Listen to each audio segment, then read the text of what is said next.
Okay, so this video is going to be very different from the type of videos I usually make. I've been procrastinating making this video a lot. I've been questioning whether it's pointless. I've been questioning if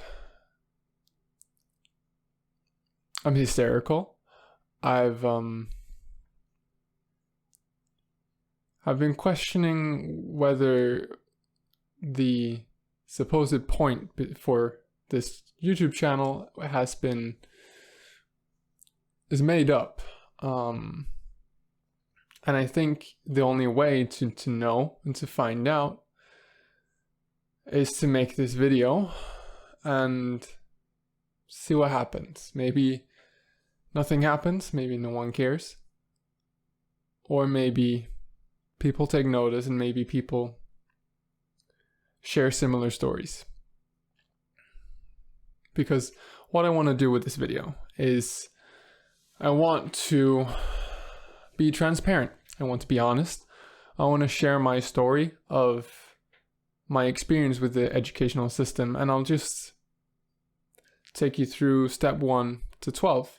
I'll go through everything that I think is important and why I think I'm unfit for the educational system, and why I think that's indicative of a problem, and why I think the educational system might be failing.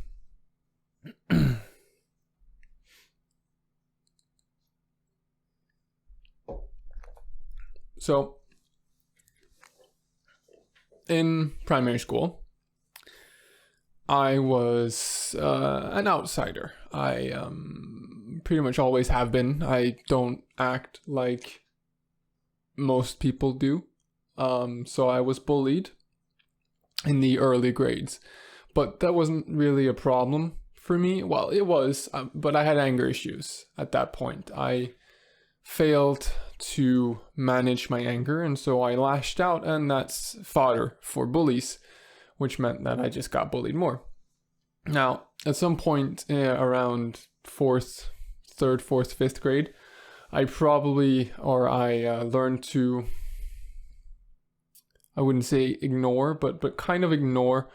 I learned to suppress my anger, and so I wouldn't lash out, which helped, and the bullying stopped, probably also because the other kids grew up. This wasn't something I really got a lot of help with. I always felt like an outsider. I tried to make friends. I made some, but I never really felt part of the group, and I never really felt included. But in the end, the bullying stopped, and I learned by myself to manage my anger, and so that's good. Then towards the later grades, I got a friend circle. I became part of a group. Funnily enough, not in my class. I got friends in the parallel class. I was in class B, and most of my friends were in class A. So that was interesting. I didn't mind that because I liked class B. It was more serious. It was more well behaved. But my friends were in class A, which meant I'd spend every break with them, which was good. I got a friends group. I got a social circle. Of course, being very introverted, that we didn't do much outside of school other than playing games together as a gamer and an introvert. And then when primary school ended in 9th grade, I haven't talked to them since. Which I think that's pretty normal that you lose the friends you have. But then again, I also know many extroverts who have friends from primary school, which is interesting. But then that might be part of my personality rather than anything to do with the school system. What is interesting is that throughout the 8th, 9th grade,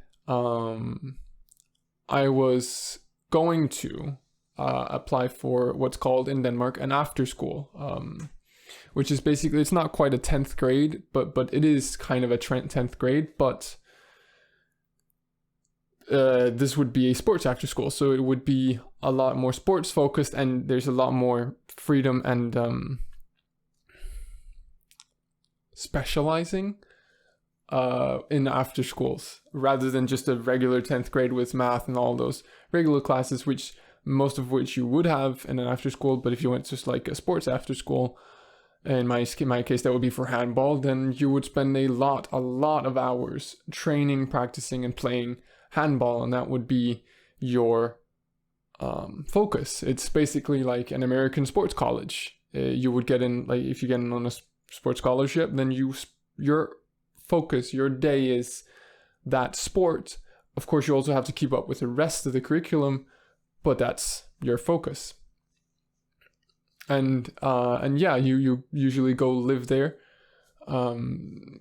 So I was going to do that, but in the end, like half a year before or a year before I finished 9th grade, I decided that no, that wasn't for me. That was I would do that because other people expected me to, not because I wanted to.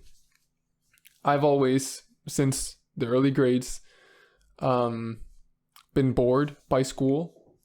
Some subjects I find interesting and I enjoy, but most subjects I find boring, whether I'm good or bad at them. I'm usually not stimulated in school. I had issues in the small classes, in the early classes, with sitting still. So I was subject to try out a special sort of pillow that would help me not tip the chair while I sit at it. Didn't help. I would always, and I still do, always tip the chair when I sit on it. I'm just bored by school, and so I never liked school. And what eventually made me choose not to go to an after school / 10th grade was that I wanted it over as fast as possible. I wanted to be done with school. I wanted just to go through it, rush through it, never have to worry about it again. So instead, I went to a high school or gymnasium in which is what it's called in Denmark, which is basically 3 years after 9th grade or 10th grade if you do 10th grade / or after school. So it starts on your 10th or 11th year, usually.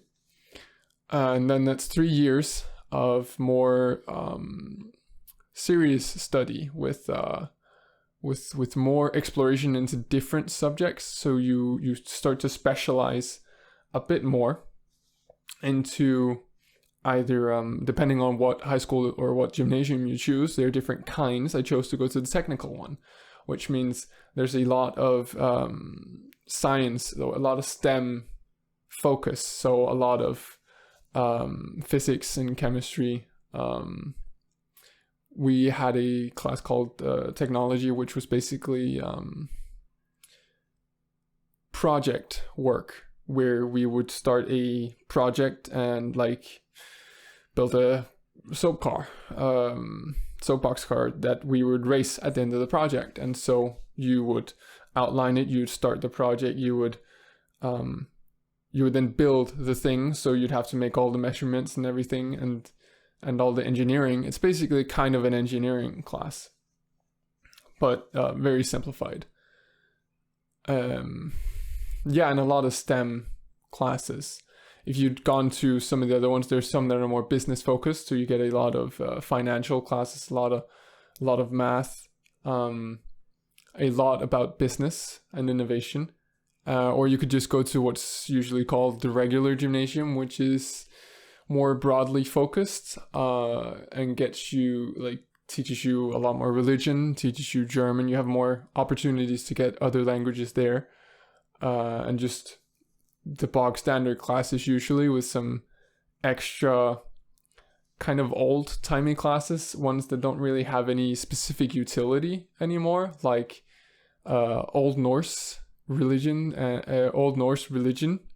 That's a class I know. and other religious classes and stuff like that.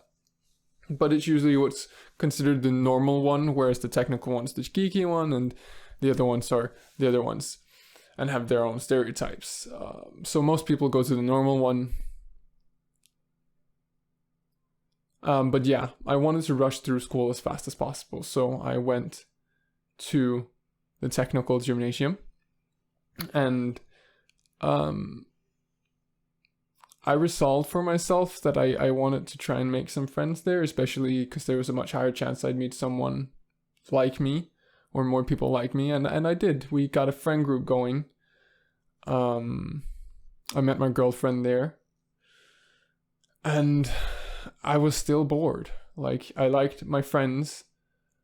I wouldn't see them outside of school, but I liked them at school. But I was bored by class. Since it's there's better facilities at that school, and that's when we started working with laptops in class, and I would just play games on my laptop. Because one, I didn't care really, and I didn't see the utility, and because it wasn't interesting. So when, for example, when we learned about vectors in math, I don't remember anything. I don't remember ever learning about vectors. I haven't paid attention at all about vectors in any fashion whatsoever. But when I actually had to do assignments with them. Okay, so the recording is going to stop every once in a while because the camera just doesn't record for that long. This is a very squeaky chair. Anyway, my point was, I don't remember learning about vectors, but when in my third year I had to do a lot of assignments with vectors because I was taking math on a third year level, I figured it out. It seemed intuitive to me, so I learned it pretty fast and I could do it, but I don't remember ever learning about it, and I don't remember paying attention in class. And so yeah, again, 3 years of I have friends. I don't see them outside of school really, except my girlfriend, obviously. And I was bored. I didn't pay attention. I didn't find it interesting. Most of the things I didn't see any utility for. One of the classes I got my worst grades in was, what would you call that in English? Politics, I guess. It's or society class. I don't even know what you'd call that. Basically, it's about how society functions and democracy, and like what's the difference between democracy and dictatorship and all those other things. Like, okay, well, we don't have a parliament per se, we call it a different thing, but like how many people are there and how do the votes work and why is it important to vote and stuff like that. Which in a sense makes sense, like people should know, but at the same time, I got my worst grade in it, and because it was boring and I didn't see a point in it. And I'm the kind of student who usually finds material somewhat easy. Like I never paid much attention in class, and usually my grades were pretty bad or just like average, because I did the bare minimum I had to do, and especially when it came to assignments, I've never been good at doing assignments. I can't imagine how many assignments I got in primary school that I just never did, because there's no consequence. Once we got to gymnasium or high school, there is a consequence, because now your grades, your total grade point average, GPA basically, or is GPA, it decides what university degrees you can apply to. Because the way it functions in Denmark is when you apply to a university degree, say like I did, I applied for data science, you apply for that, you get, they basically just take from the list of applicants, they sort them by the highest GPA and then just take from the top until they're out of spots.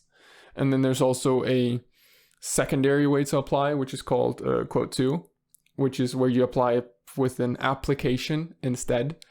And you go through an application process and an interviewing process. And so you have to convince them that if my GPA isn't good enough, then I should get in because of the merits of my work or personality or experience or whatever. So yeah, your grades start to matter, but I didn't really think much about it. I got average grades, and so my assignments were the bare minimum, basically. But with exams, I've always had an easy time with exams because they're very biased towards people who are good at presenting and improvising. And although I don't remember a lot of what I learned in high school, I got good exam grades. And there's the final exam I was at, I got an A. I got a top grade. Not because I was good at the material, like I'd studied it, I studied up for it before the exam. I don't remember any of it. It's about learning techniques and shit. I don't remember anything I learned in that class, really. I remember a few tiny bits, but nothing really. And I got a top grade because I walked in there. I was well prepared for the exam. I was able to present my case for the exam. But that's it. Like, I wasn't a good student in that class, and I don't know the material. And if I were to take that exam again, I would get a terrible grade.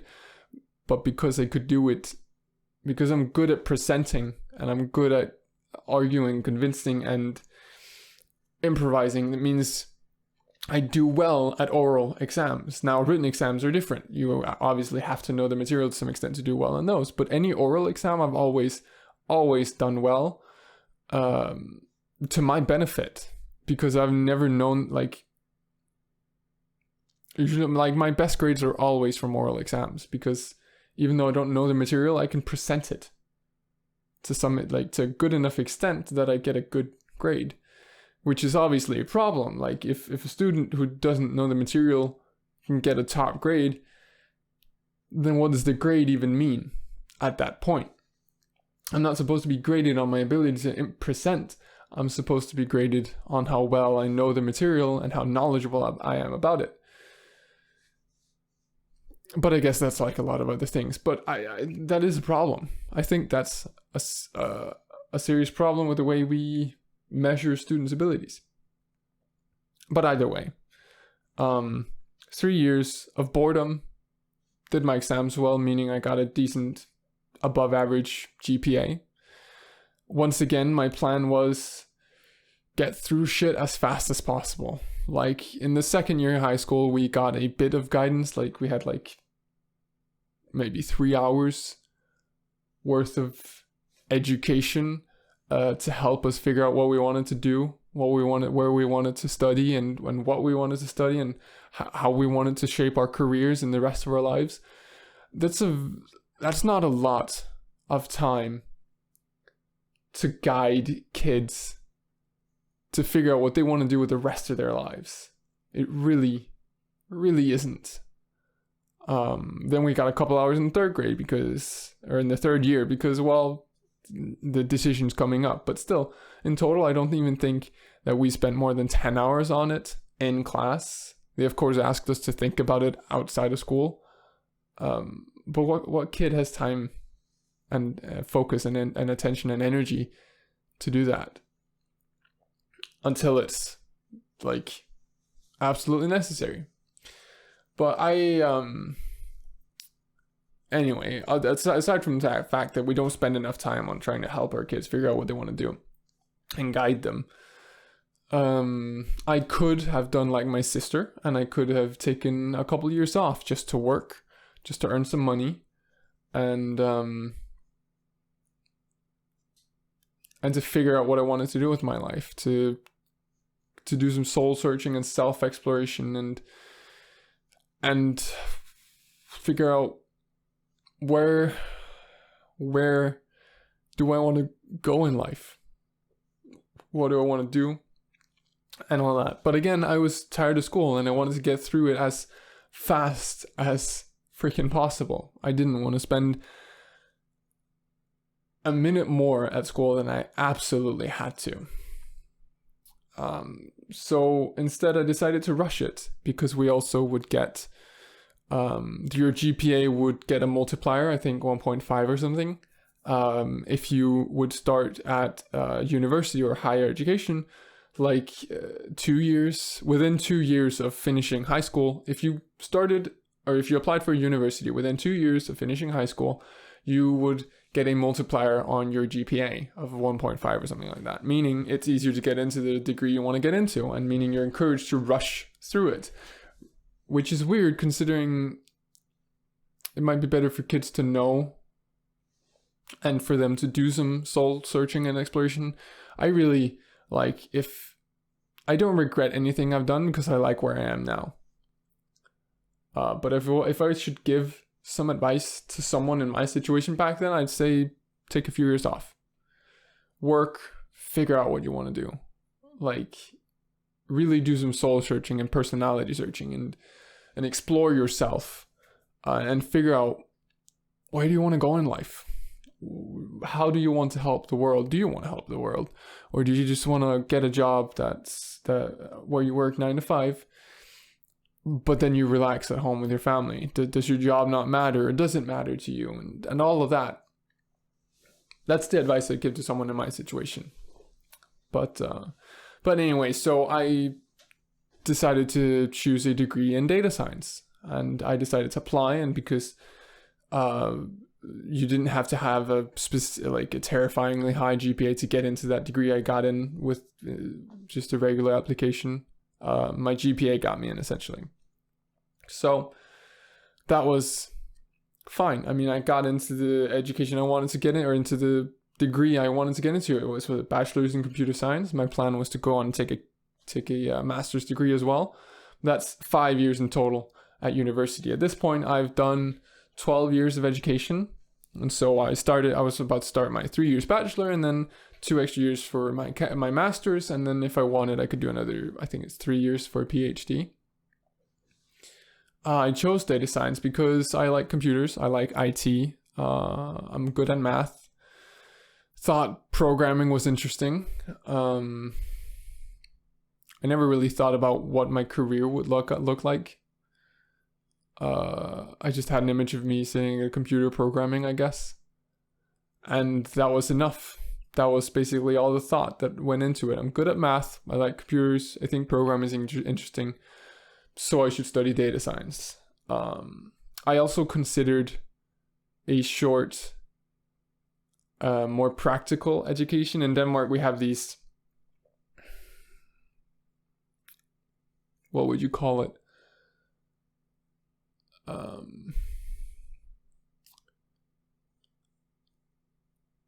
Career educations, or more like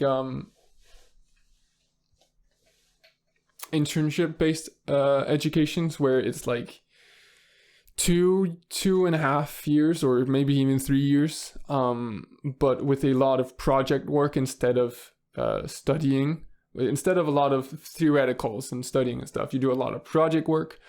You actually do work for actual companies, and you do a bunch of internships, and you get a lot of practical experience with how it is to actually work with this material, instead of the more theoretical stuff that is what makes up most of 1 to 12th grade. It's just a bunch of theoretical in classroom stuff. But I chose to go for the bachelor's instead, because it's more prestigious, and because I like theory. I like to learn. So I thought, well, I guess that's me.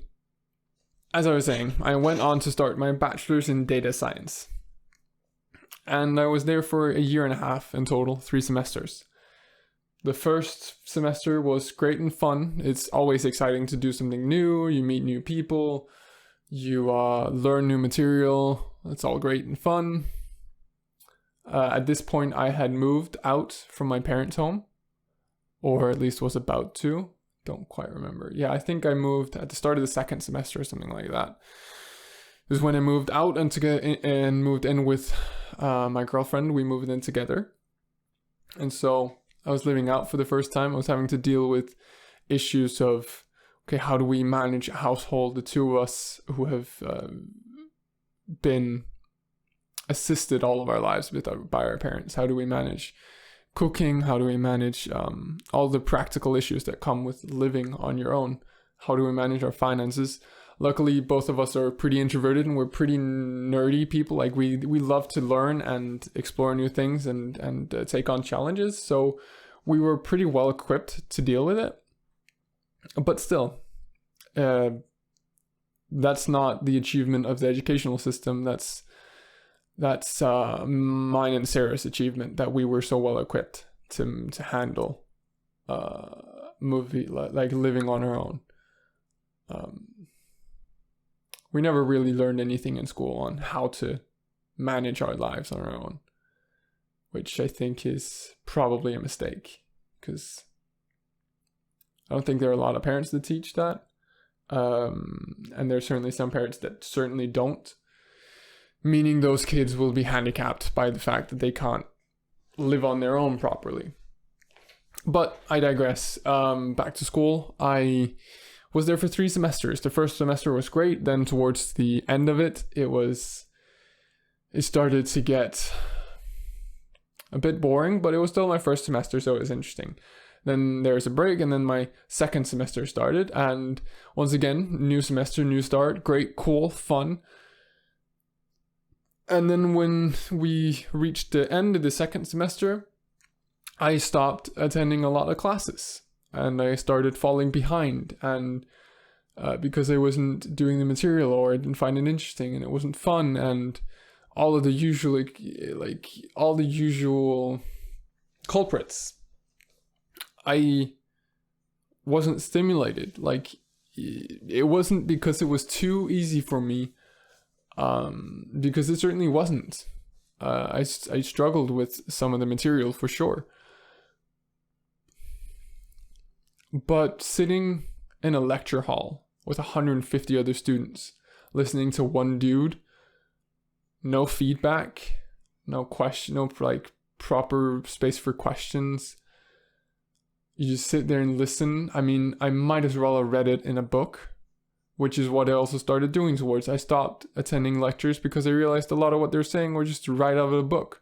Like, they asked us to read chapters maybe 12 through 15, and then they just recite everything from the chapter, and I didn't see the point in that, so I stopped, and I instead started just reading the material. But of course that was also tough, because for a very long time I wasn't a good reader. Like, I found it hard to sit down and read and take notes, and so I tried, but that was also hard to get myself to read through chapters 10 through 12. And then we also had then we broke into smaller classrooms of maybe 12 people, and teacher's assistants would help us with exercises and stuff, but that wasn't mandatory in any way. And again, it wasn't stimulating or interesting. Not always, at least. Sometimes it was. Sometimes I managed to make some good exercises, and those are the times I remember, and that's the material I remember. But a lot of the time it was just much of the same boring old stuff. And then the third semester started, and once again I made a real effort to try and be engaged and interested in the material, and the start of the third semester was great, but then it quickly deteriorated, and I quickly went back to old habits of not attending and playing hickey and not doing my work, and I fell behind and my grades suffered. And at this point I had realized that this isn't gonna work. I'm not going to be able to finish this degree because I'm not willing to do the work, and I'm not interested enough to be there. So and at this point, the Danish government did something incredibly stupid. They set in a new law. Like, they were trying to deal with the fact that so in Denmark, you get paid as a student. You get money to support your student life, essentially, right? I mean, so you can pay rent and get food and stuff, so you don't have to work aside, like also while you study, you get money so that you can focus entirely on your studying instead, which is great, which is fun. Not fun. I support that idea. But then that causes a problem of people who just study forever. They finish one degree and go on to the next. And so they just leech off of society for God knows how long. And never really contribute anything. So the way they tried to deal with this was that they put in a new law that said when you finish one degree, you can't take a second. If you finish one bachelor's, you are not allowed to do another bachelor's. You can do a master's, but you're not allowed to do any other bachelor's, which that law has luckily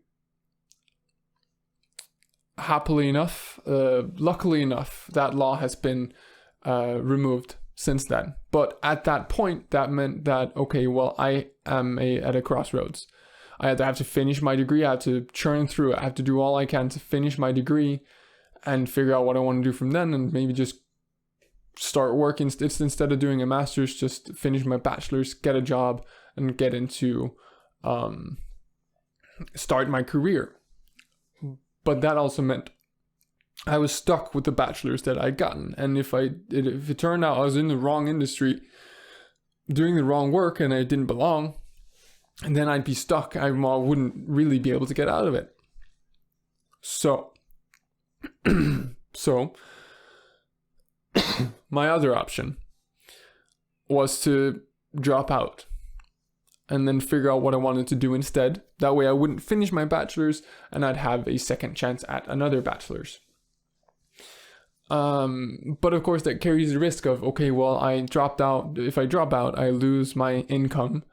And I live with my girlfriend, so I have to pay rent and food and everything. Worst case, I can move in back in with my parents, of course.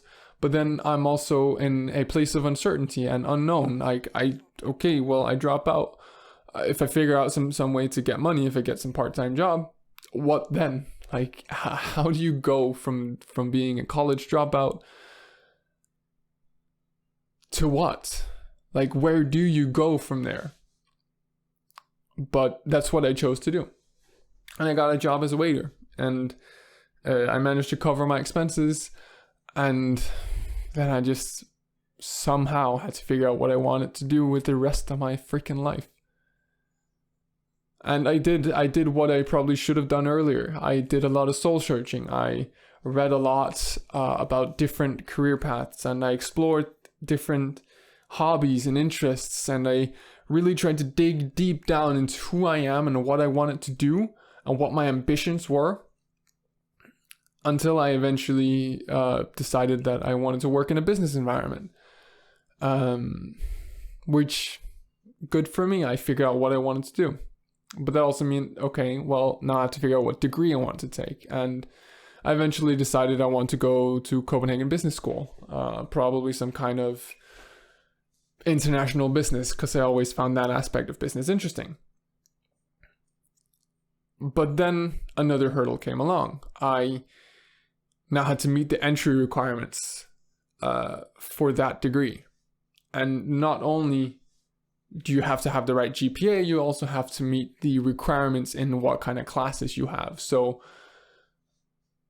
I hadn't had history at a high enough level that I could apply for the degree I wanted to get into. For some reason, to study international business or just basically anything at Copenhagen Business School, you have to have like history at a higher degree than what I did with my technical high school background. We didn't have a lot of history, so we had it at a very low level, like the bare minimum. And I had to have it at a level higher than that to get into Copenhagen Business School.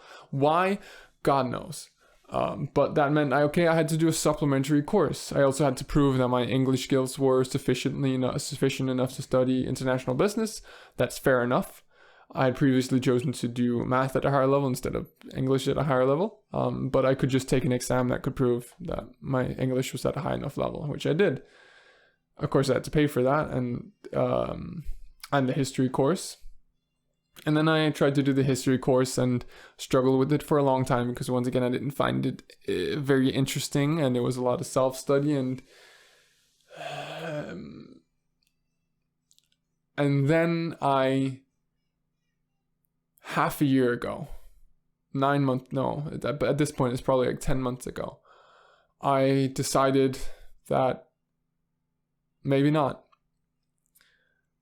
I just thought that, okay, well, even if I finish the history course, even if I manage to get into the degree I want to get into, I might just end up in the same situation I did before with data science. I might just go into the degree I find interesting now, but then when I actually have to do the material and do the work, maybe I'm just not cut out for it. Maybe I'm just not cut out for a bachelor's. But I also thought, look, I want to do a lot with my life. I have a lot of very high ambitions, especially when it comes to my income. And so how do I reach that? And 5 years at university getting a master's, that's a long time.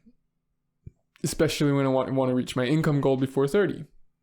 If I joined when I was, what would I be? 22.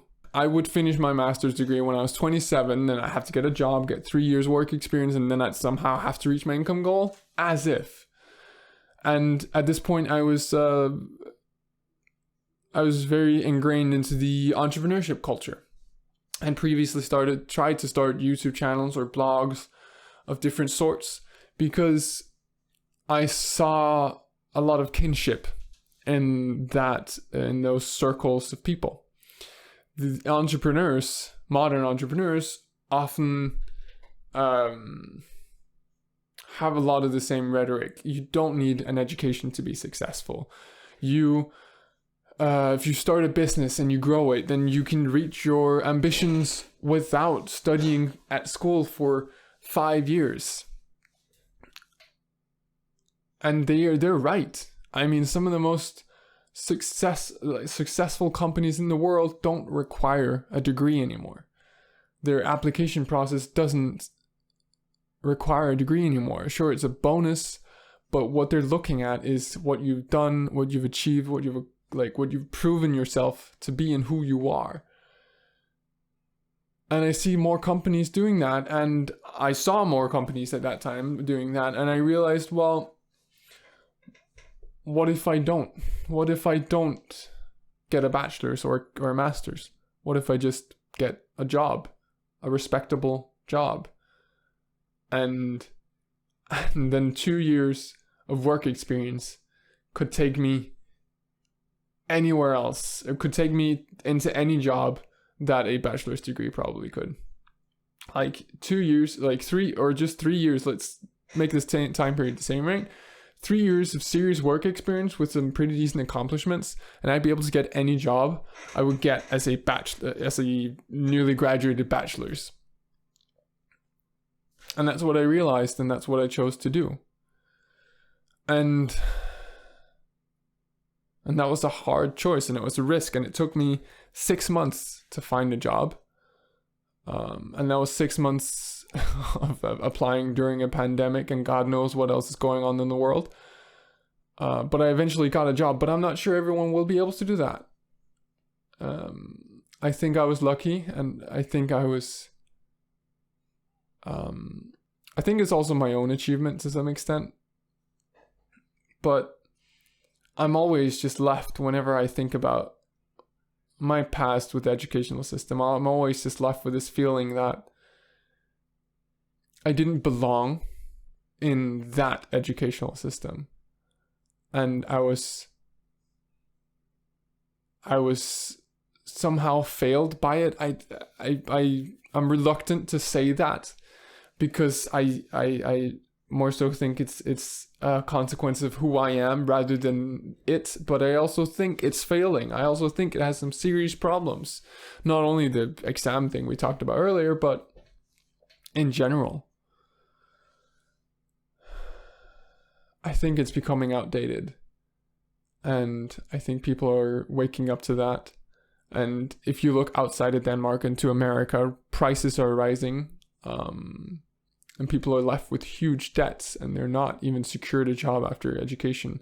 Educational inflation means that a bachelor's degree isn't even worth anything anymore, really. Now you have to get a master's, but give it 5 years at most, and that's not going to mean anything either. And then what then? You get a PhD, and then everyone just gets a PhD, and what then? Then you study for 8 years after high school to get a PhD, and you're still maybe not even secured a job. Like, what the hell? And so I'm always just thinking that the skills that I've used most in my life and that have carried me the farthest are the skills I didn't learn in school. I am a student of life, if you want to say that. I love learning.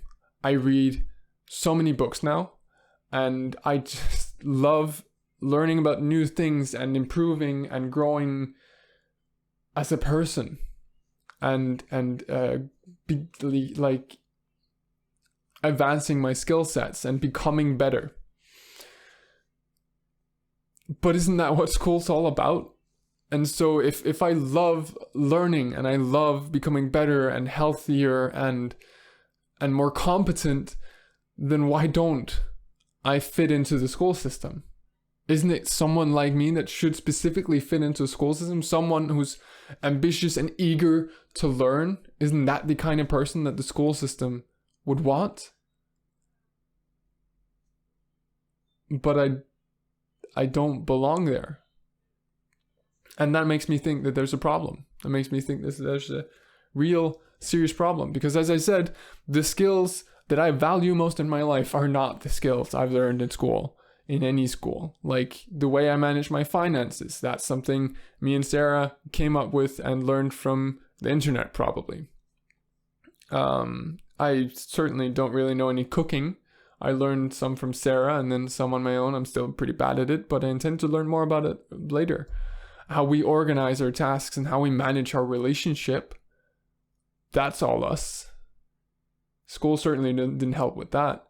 How we deal with our mental health. More people than ever are depressed and in a terrible state of mental health. But we don't learn to work with that. We don't learn to manage it. And I don't see why not. And that's something that would have really helped me and Sarah. My go-getter attitude, if you watched my video on how I got a job, how I got my dream job during a pandemic, then you'll know that I used a lot of out-of-the-box methods to get to land that job. I tried making videos. I approached via LinkedIn. I called ahead of time or sent emails. I basically did anything I could to show engagement. Why is that not taught in school? All of that was my accomplishments.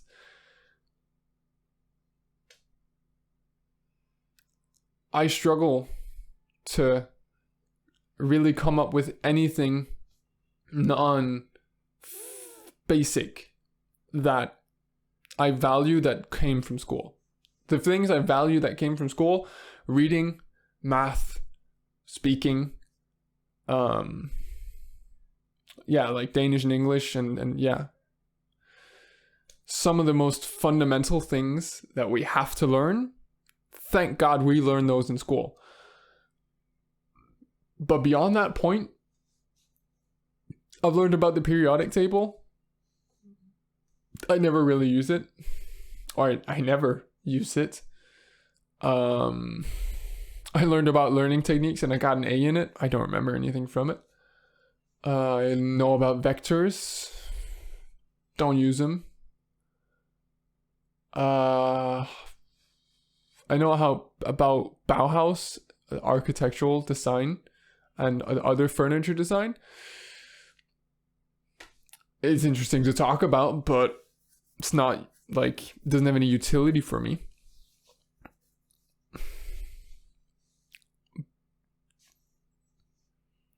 I can't really come up with anything that's not just fundamental that I got from school that I sincerely value. everything else came from me. Okay, so the camera ran out of battery, which probably just means that I've been ranting for way too long. As I was saying, I just want to finish my thought.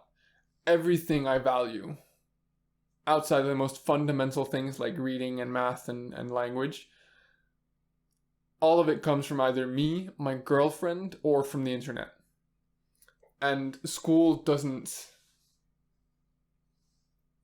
Why doesn't school teach any of those things? And another problem with school is that it's not built for the internet. A lot of school is still based on memorization, which is pointless when we have the internet for a lot of things.